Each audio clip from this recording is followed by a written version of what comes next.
Jaya Jaya Prabhupada, Prabhupada, Prabhupada, Jaya Jaya Prabhupada.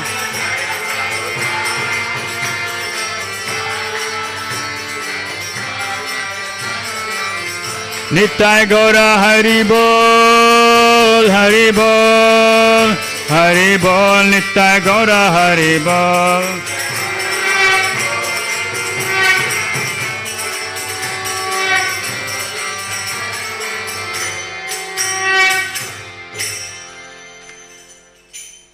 Jai Vishnu Pad, Paramahamsa Parivargacharya, Ashtatarshta Shri Srimad His Divine Grace, Abhayacharya Arvind Bhaktivedanta Swami Shri Prabhupada Ki Jai. Jai Vishnu Pad, Paramahamsa Parivargacharya, Ashtatarshta Shri Srimad His Divine Grace, Bhakti Siddhanta Saraswati Maharaj Prabhupada Ki Jai. Anantakuti Vaishnava Vrinda Ki Jai. Samaveta Gaur Bhakta Vrinda Ki Jai. Grantaraj Srimad Bhagavatam Ki Jai. Jai Nitai Gaur Premanande.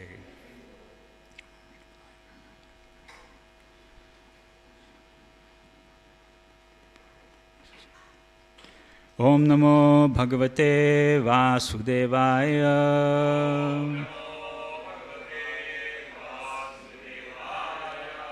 Om Namo Bhagavate Vasudevaya.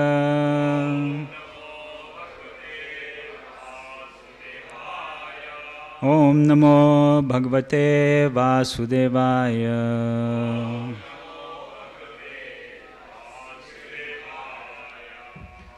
Today we're reading from Canto 4, Chapter 3, entitled Talks Between Lord Shiva and Sati, text number 23. Sattvam Vishuddham Vasudeva Shabditam. Sattvam Vishuddham Vasudeva Shabditam. Yadiyate tatra pumana pavritaha. Yadiyate tatra pumana pavritaha. Satve cha tasmin bhagavan vasudevo. Satve cha tasmin bhagavan vasudevo. Yadokshajo me namasa vidiyate. Yadokshajo me namasa vidiyate. Sattvam vishuddham vasudeva shabditam. Yadiyate tatra pumana pavrataha. Satve cha tasmin bhagavan vasudevo. Yadokshajo me namasa vidiyate.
Mataji's.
Sattvam, consciousness.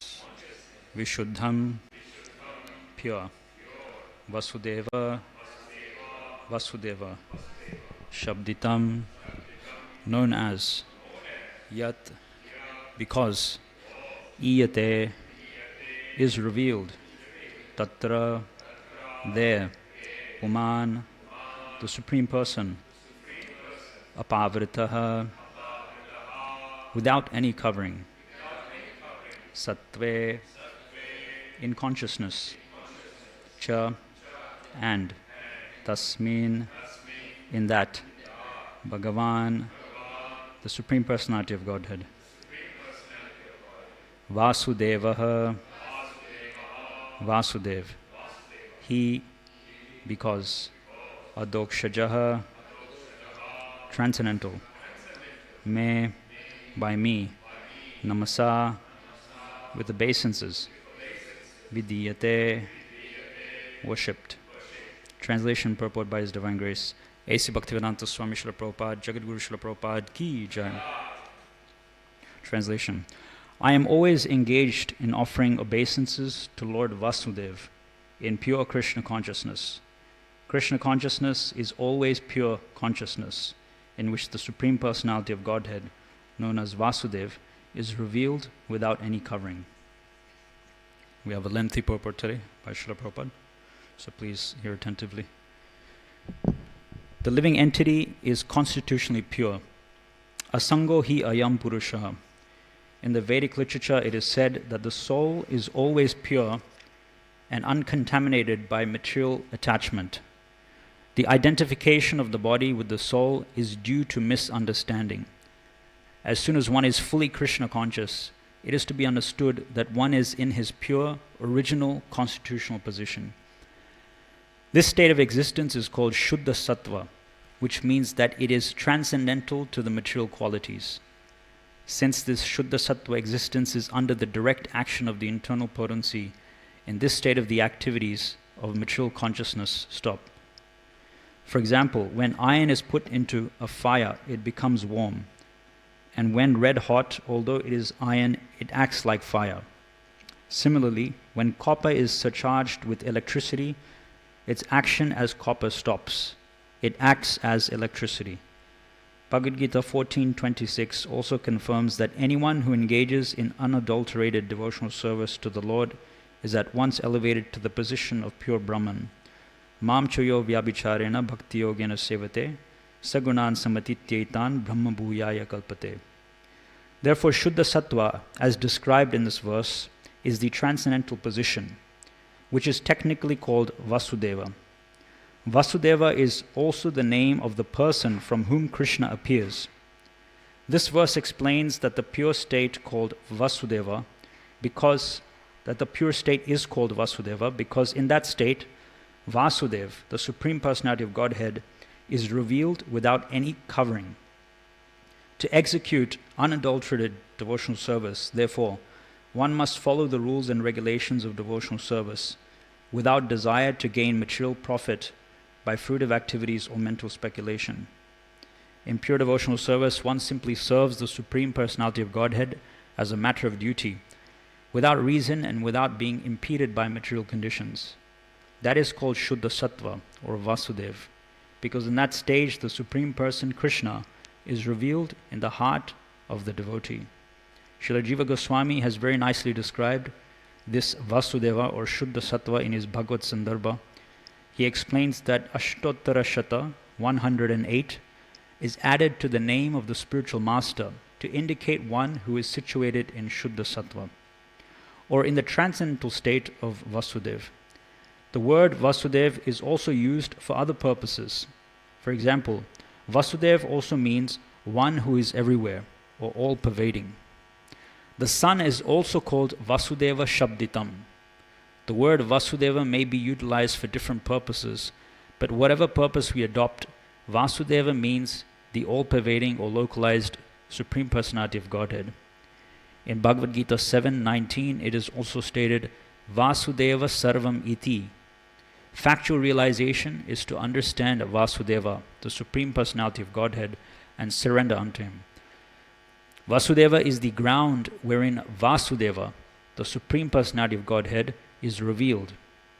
When one is free from the contamination of material nature and is situated in pure Krishna consciousness, or in the Vasudev state, Vasudev, the Supreme Personality, the Supreme Person, is revealed. This state is also called Kaivalya, which means pure consciousness. Jnanam Sattvikam Kaivalyam.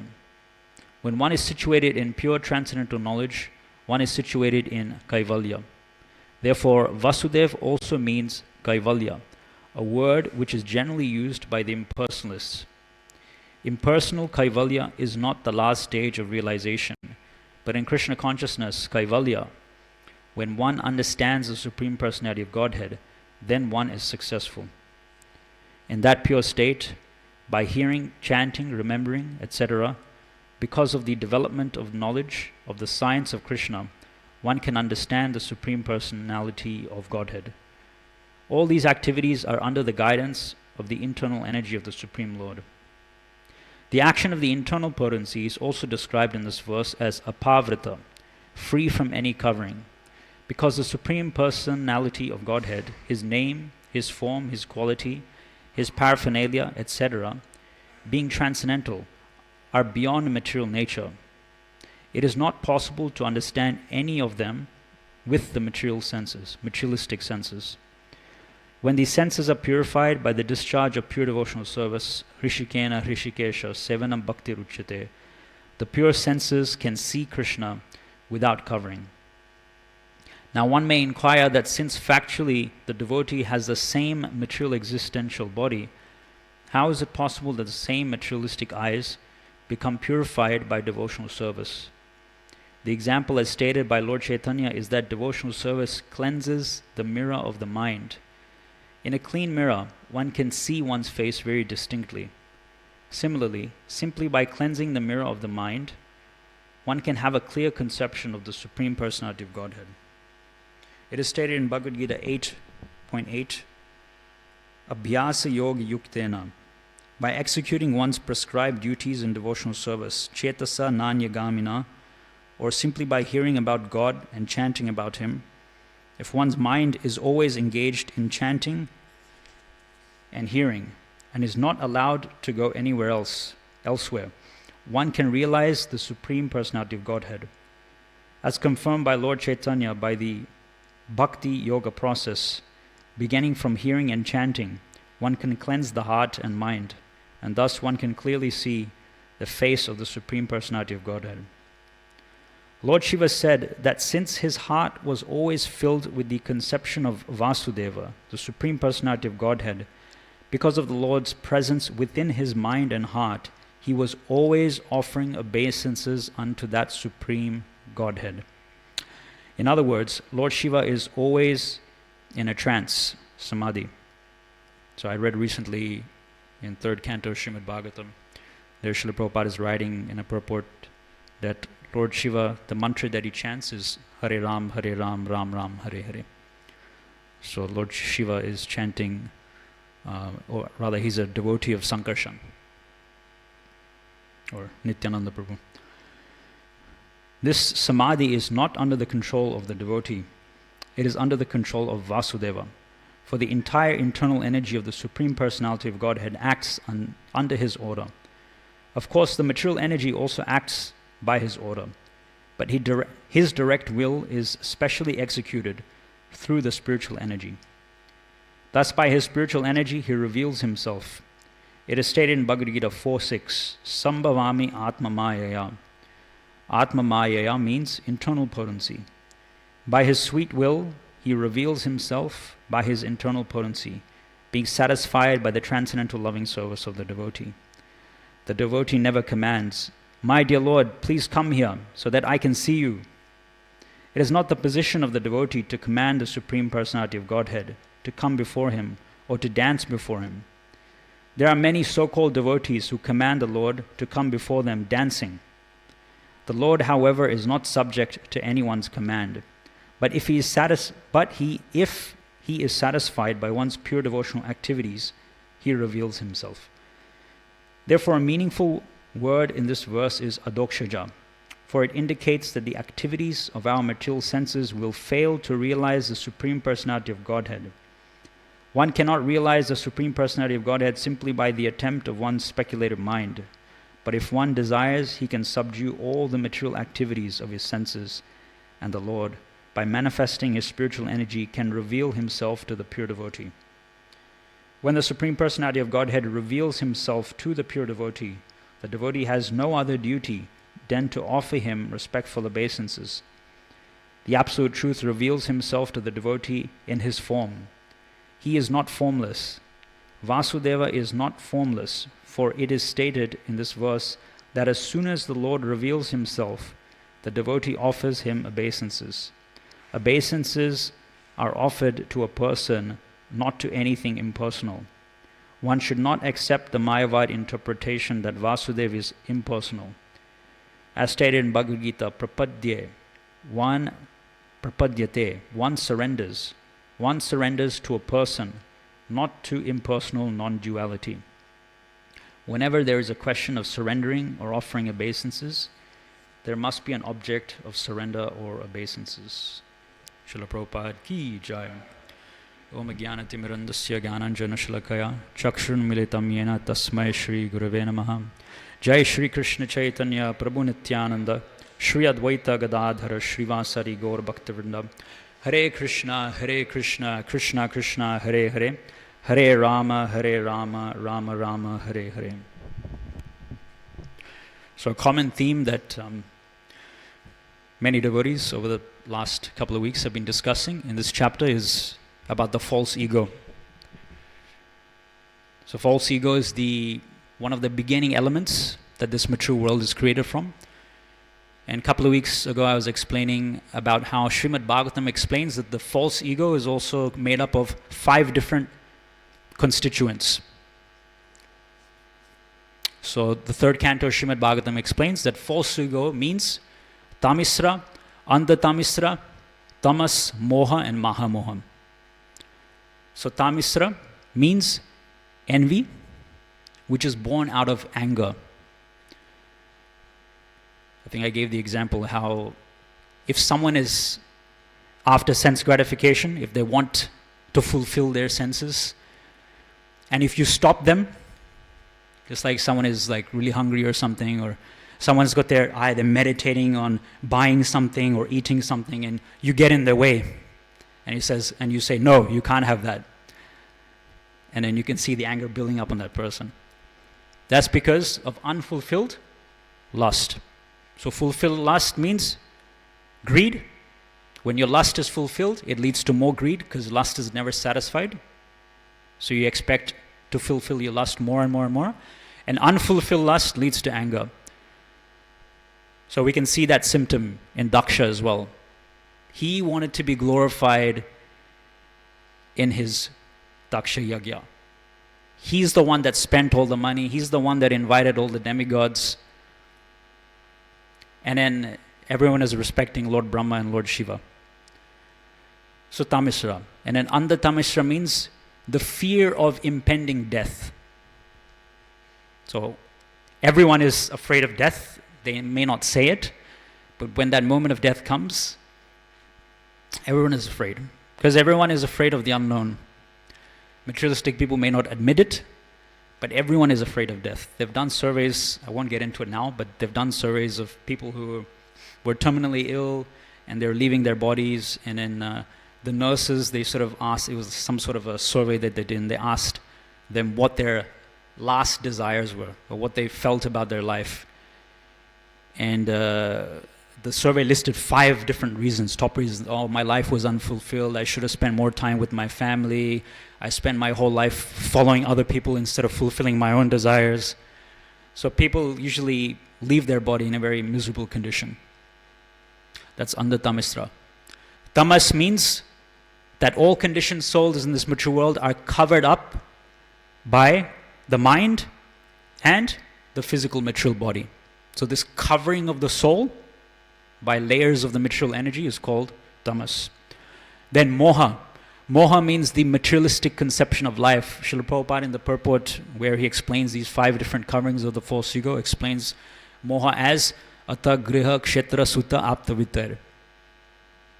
So everything expands: house, wife, family, cars, conveyances. And then mahamoha. Mahamoha is the insatiable thirst to continue fulfilling material desires. People never get tired of fulfilling material desires, right? Everyone is busy fulfilling material desires. So that is a symptom of mahamoha. If you read Bhagavad Gita, I don't have it on me, but if you read Bhagavad Gita 16.8, you can make a note of it.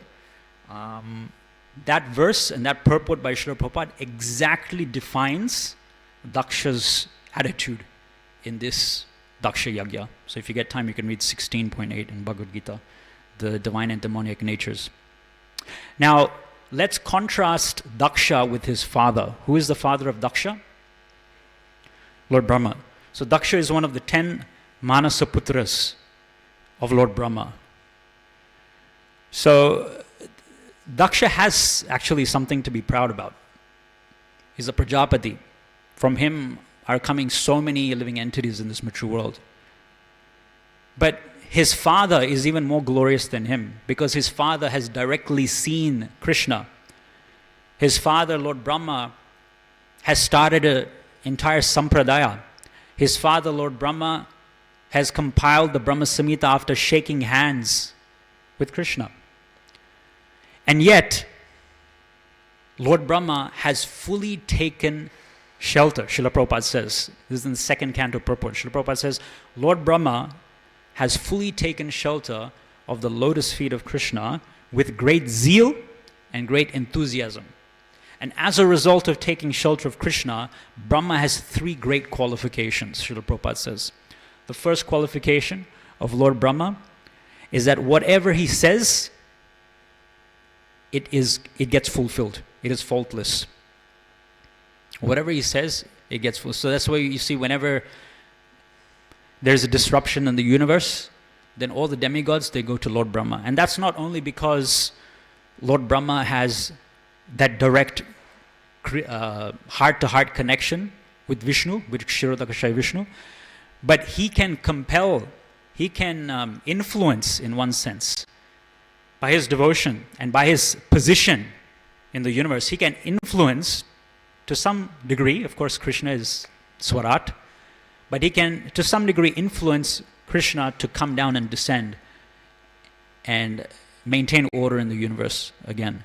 Why? Because he's satisfied Krishna through his devotional service of creating this universe.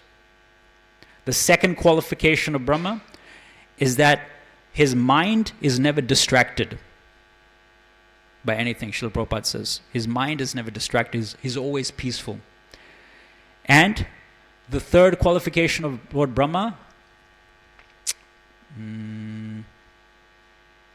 I'll come back, I forgot. I'll come back. So the point I wanted to say is Lord Brahma has satisfied Lord Krishna through his devotional service.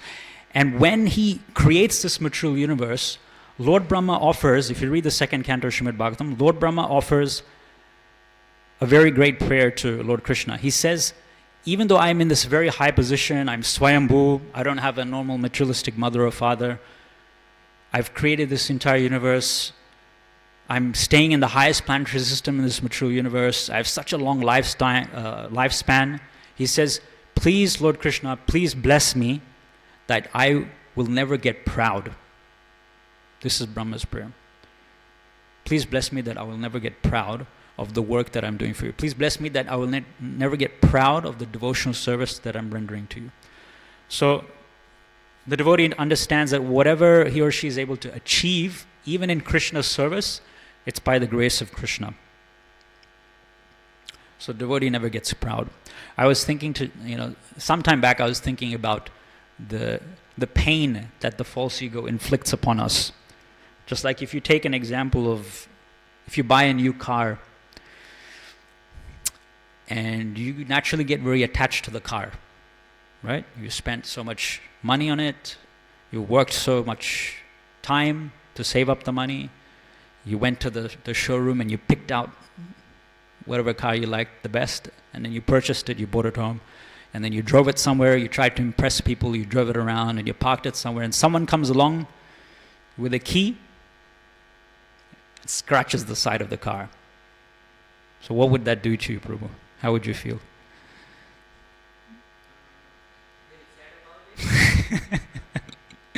Would it pain you in your heart a little bit? Probably cry. Thank you for being so honest, Prabhu. Yeah, you'll cry. Now, was that person keying your own body? Was he hurting your own body? No. So he was hurting your car. But because of that attachment to your car, you feel hurt. So that's exactly how the false ego works. The soul is completely separate and distinct from the body. But when someone chastises us, or someone offends us, or someone puts us down, because we identify with our body and our mind just how we were identifying with that car, we get hurt. We feel, we start to cry. So that it causes us pain. That attachment to the mind and the body, which is the false ego, it causes us pain.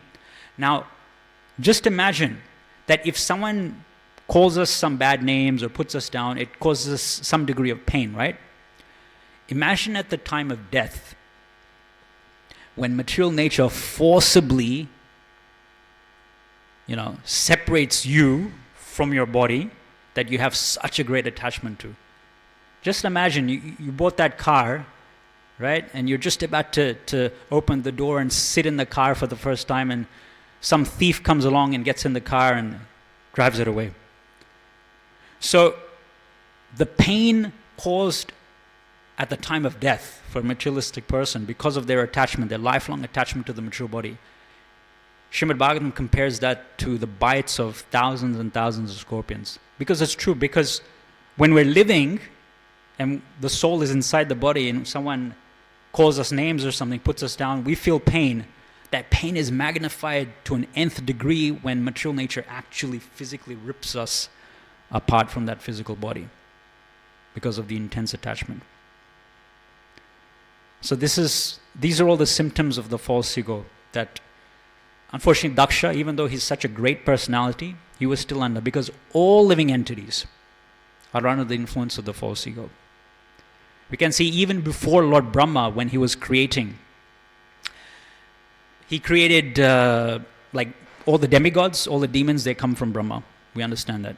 So again, that's mentioned in the second canto of Srimad Bhagavatam. So what happened is some asuras were created from Lord Brahma, and Lord Brahma is explained in Bhagavatam that Lord Brahma's consciousness really became down. And at that time, he was advised by Krishna to give up his body. So what does it mean to give up your body? Because during the creation of Lord Brahma, many times he gave up his body. So sometimes we may think, what does it mean, give up your body? Because after he gives up his body, he's still there the next day. He's still creating. How can he continue creating when Bhagavatam says that Brahma gave up his body. So Srila Prabhupada explains that giving up your body means giving up your state of mind. So Srila Prabhupada explains that whenever some sinful thought comes into your mind, or whenever your consciousness is down, you have the free will and the ability to give up that state of consciousness and to rise yourself to a different consciousness. That can be through, putting on your headphones and listening to a kirtan. It can be through just getting busy in devotional service or speaking Krishna Katha with other devotees. So giving up of the body doesn't mean the physical body. Remember, our mind is also a body. Right? Our mind, the subtle body, it's a body. So giving up a certain aspect of it, it's like killing that body. So that's what Srila Prabhupada explains. And Brahma did that many times during his creation. He gave up many bodies when his consciousness was not proper during the creation. Some of the other symptoms of the false ego are envy. This is what we've been discussing in the last couple of verses. And also jealousy. So I'm just touching on this because I remember Kamsari Sena Prabhu, he touched upon this a couple of days ago when he gave class briefly. So there's a difference between envy and jealousy. They seem to be the same thing, and both of them are detrimental to our devotional service. However, there is a slight difference. Envy means that when you're in a lower position and you're seeing someone else who is in a higher position, and instead of looking up to them and thinking, let me also become like that person, you think that, oh, I can't become like that person who's greater than me, then you start to think bad of them. You start to pull them down.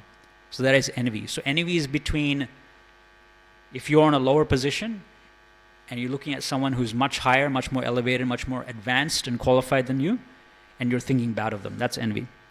Jealousy, on the other hand, is when you are in a higher position, is when you are more qualified, but then you start to see other people who once upon a time were new and unqualified, and over time they start to progress and they start to come up to your level.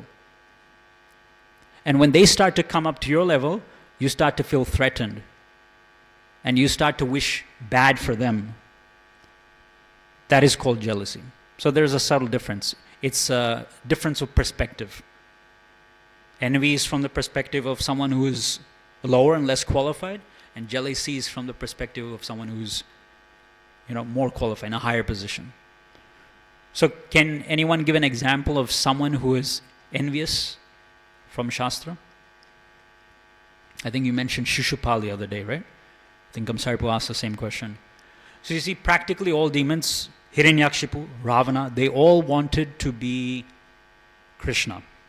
And that's why Ravana prayed to Lord Shiva, Hiranyakshipu prayed to Lord Brahma, and both of the deities said, we can't offer you the qualities of the Supreme Personality of God because we ourselves are subject to the false ego and birth and death. And because they were in a lower position and Krishna is in a higher position, they were envious of Krishna because they thought, I can never become like Krishna, but still let me try. So this is an example of envy. So that day when Kamsaripu was giving class, we discussed examples from the Shastra of envy. Can anyone think of any examples of jealousy from Shastra?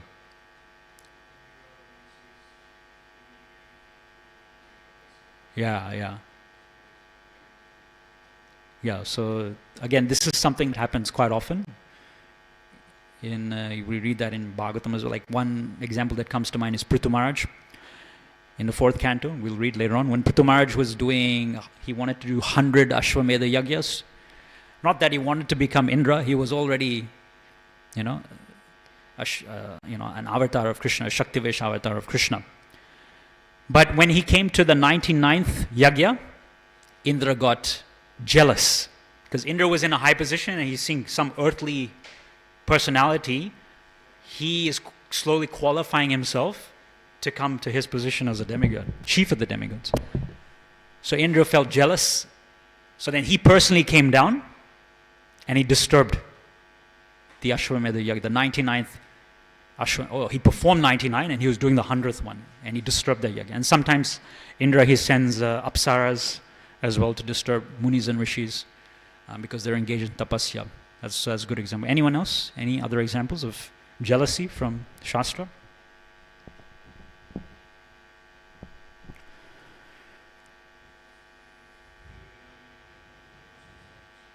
Yes, Devyani becomes jealous of Sharmishta. There's an example of example I was thinking of is Ramachandra Khan from Chaitanya Lila. So Ramachandra Khan was the district magistrate of the particular area that he was ruling. And then who came to his district? No, Haridas Thakur. Haridas Thakur was chanting the glories, he was chanting Harinam, and he was walking everywhere preaching. And then he entered the territory of Ramachandra Khan.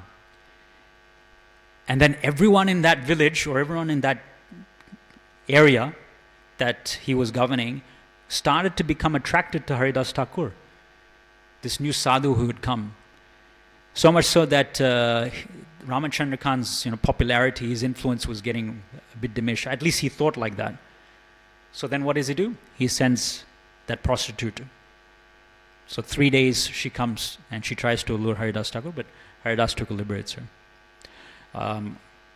Last class I gave, I was talking about Aurangzeb, the Mughal emperor.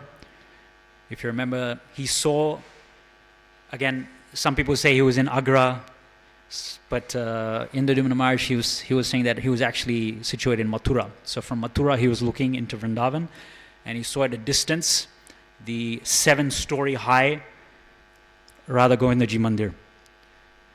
And it was beautifully lit up because it was Ekadashi. And he thought, I'm the king. Vrindavan, the land of Vrindavan belongs to me. How is it that this Hindu temple has been built there? Such a high, grand temple. So then he issues what is called the Black Decree, which means a decree to demolish all these Vaishnava and Hindu temples. So this is another instance of jealousy. But both of them, it's like two sides of the same coin. When you talk about envy, someone else may be feeling jealous. Someone who's feeling jealous, there's every possibility that the person that they're feeling jealous of, they might be feeling envious of that person. So Srimad Bhagavatam explains that instead of feeling jealous and envious, we should learn to appreciate the other person. Like, if someone is really qualified, and again, this is something that's discussed in Prithu Maharaj's section of Srimad Bhagavatam, that if one appreciates someone who's more qualified than them, then they get 1/6 of their credit, or whatever that they are good at. If you appreciate that person, you'll get 1/6 of that thing that they are good at, just by appreciating, just by showing that humility. Consider the example of Gandhari. Gandhari is the queen of, she's the wife of Dhritarashtra. So Dhritarashtra was, he was a king in Hastinapur, but his defect was that he was blind. Srila Prabhupada explains in Bhagavad Gita that not only was he materially blind, but he was spiritually blind as well. So he ended up marrying the queen of, the princess of Gandhar, which is a province in Afghanistan. So nowadays Gandhar is called Kandahar. So before then it was called Gandhar. So he married Gandhari, but Srila Prabhupada explains that as his wife, like he's a great king, right? As his wife, she didn't want to be seen in a higher position than him, so she voluntarily did tapasya. She voluntarily blindfolded herself for the rest of her life. She never took that, except for one occasion. She blindfolded herself. And because of that tapasya, of voluntarily, she could have been envious of Dhritarashtra. He was a king, but he was not qualified. But she took that humble position, she blindfolded herself, and as a result, Srila Prabhupada explains, she became a tapasvi. so that when she asked her son Duryodhan to come before her naked, and that she would remove her blindfold, and that she would bestow upon him special armor. We know that Krishna tricked him and he said, "Why are you going before your mother naked? At least wear a kopin."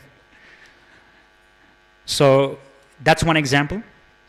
Another example, something that we read recently, something that I also read recently, is the example of Devahuti and Kardama Muni. Again, Kardama Muni is a great mystic yogi. And Devahuti, she was actually the daughter of Swayambhuva Manu, a great princess. But she knew that Kardama Muni was spiritually much more advanced, much more qualified than her. Instead of being envious towards him, again, Srila Prabhupada explains, she voluntarily engaged in Kardama Muni's service, taking care of his bodily demands. So much so that her whole body became emaciated, her hair became matted. And one day when Kardama Muni saw that, wow, his wife had rendered him such nice service, that's when he arranged for this aerial mansion. That's when he arranged for what is this, the most special benediction that Kardama Muni bestowed upon Devahuti? Who can say?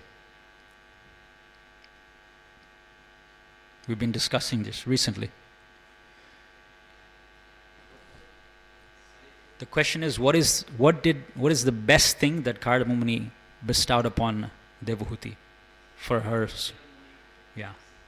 Because at the end, Kapila Muni had told Vishnu that I will only stay with my wife as long as I get children, and then I'll go. So he got 9 daughters from Devahuti. And then Devahuti approaches Kapila Muni and she says, now it is your responsibility, before you leave, it is your responsibility to bestow fearlessness upon me as well. Fearlessness upon me as well.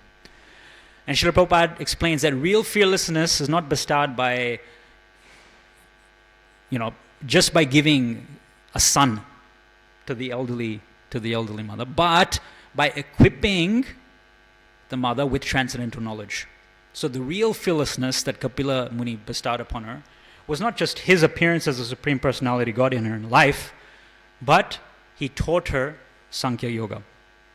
He taught her the process of liberation.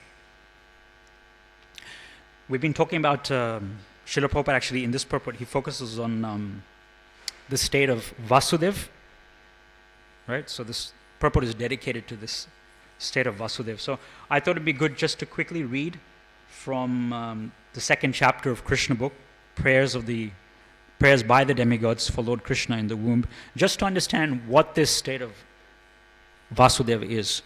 Does everyone know the difference between Vasudev and Vasudev? Right, so usually the son of a great person is also called by their name, but their name slightly changes. Usually an extended A is added to their name.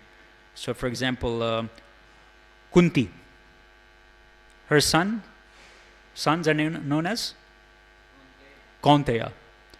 Or Kurus become Kauravas. Pandu's sons became Pandavas. So you can see that there's usually an extended A which is added to that. So similarly, Vasudev is Krishna's father. Him being the son, he becomes Vasudev. But actually it's the other way around. Krishna's name is eternally Vasudev. And one from whom Krishna comes, he is known as Vasudev. Srila Prabhupada explained that in the purport. So let's just quickly read this. Krishna, who is always ready to protect his unalloyed devotees, entered within the mind of Vasudev as the Lord of the whole creation with full inconceivable potencies. Now this is when Vasudeva and Devaki are in the prison of Kamsa in Hastinapur. He's locked them up, and the 6 children have already been born from Devaki, and Kamsa has come and he's brutally murdered them. And then Balaram actually came in Devaki's womb, but then by the arrangement of Yogamaya, he was taken out from Devaki's womb and he was transferred to Rohini's womb in, I don't know where she was then, but later on, as we know, she goes to Vrindavan. So now Krishna is taking birth. So Srila Prabhupada explains that Krishna, he took shelter his unalloyed devotees entered within the mind of Vasudeva as the Lord of the whole creation with full inconceivable potencies. So Krishna has now entered the mind of his father, Vasudeva. It is understood in this connection that Lord Krishna first of all situated himself in the unalloyed heart of Vasudeva and was then transferred to the heart of Devaki. He was not put into the womb of Devaki by seminal discharge. The Supreme Personality of Godhead, by his inconceivable potency, can appear in any way. It is not necessary for him to appear in the ordinary way by seminal injection within the womb of a woman. When Vasudeva was sustaining the form of the Supreme Personality of Godhead within his heart, he appeared just like the glowing sun. Now, Lord Shiva is saying in today's verse that he is also in the state of Vasudeva. Just as Krishna entered the mind of Vasudeva, he was transferred then into Vasudeva's heart, and then from his heart he was transferred into Devaki's heart and then into her womb. Similarly, Krishna is already, he's existing always in the mind and the heart of Lord Shiva. So whatever symptoms we read of Vasudeva, Lord Shiva is exhibiting the very same thing. So it's explained, Vasudeva was glowing like the sun. So Lord Shiva is also glowing like the sun, whose shining rays are always unbearable and scorching to the common man. The form of the Lord situated in the pure unalloyed heart of Vasudeva is not different from the original form of Krishna. And then I just want to read also, Srila Prabhupada says like a paragraph later, how Devaki was situated. Because then she was also situated in Vasudeva, Shuddha Sattva, because then Krishna also entered within her womb. Devaki became the residence of the absolute truth. But because she was confined within the house of Kamsa, two very beautiful analogies are given. She looked just like suppressed fire or like misused education. Suppressed fire and misused education. This is how Devaki was looking. Why? When fire is kept in a jug, the illuminating rays of the fire cannot be very much appreciated. Similarly, misused knowledge, which does not benefit the people in general, is not very much appreciated. So Devaki was kept within the prison walls of Kamsa's palace, and no one could see her transcendental beauty, which resulted from her conceiving the Supreme Personality of Godhead. Now both of them, Devaki and Vasudeva, are in Vasudeva platform, Shuddha Sattva platform. Krishna is residing within their hearts. Lord Shiva, within his heart, Krishna is also residing. So he's also in Vasudeva platform. Still, Daksha, being a materialistic person, found fault in Lord Shiva. In the same way, we read, Kamsa, however, saw that the transcendental beauty of his sister Devaki, and he at once concluded that the Supreme Personality of Godhead had taken shelter in her womb. And later on, Kamsa deliberates, I should now take the opportunity to kill Devaki in this situation. Actually, if you keep reading Krishna book, it's explained, Kamsa was thinking, should I kill her? Should I not kill her? Should I kill her? Should I not kill her? He further deliberated, a person who is too cruel is as good as dead even in this lifetime. No one likes a cruel person during his lifetime, and after his death, people curse him. Because Kamsa was thinking like that, that's why he refrained from killing Devaki at that point in time. Of course, he was thinking about himself. If I kill my sister, Supreme Personality of Godhead is in her womb, people will curse me. Even after I'm dead and gone, people will curse me. I'll still keep getting the reactions. So Kamsa refrained from killing Devaki. And he thought, let the course of action take place. I'll send demons, far and wide in this land to try to find where this baby is, because this baby will not immediately kill me. So we can see two examples, Daksha and then Kamsa. Both of them were cursing, and they wanted to inflict harm and inflict pain upon Vaishnavas who had attained Shuddha Sattva platform, were beyond the three modes of material nature. That's why it's mentioned in Shastra, Vaishnava Kriyara Mudra Vigya Na Bhujaya. one should never judge a pure devotee, because it's very difficult for us to understand what they are thinking and why they are acting the way that they are acting. Only a pure devotee can recognize another pure devotee. Therefore, we should always remain humble.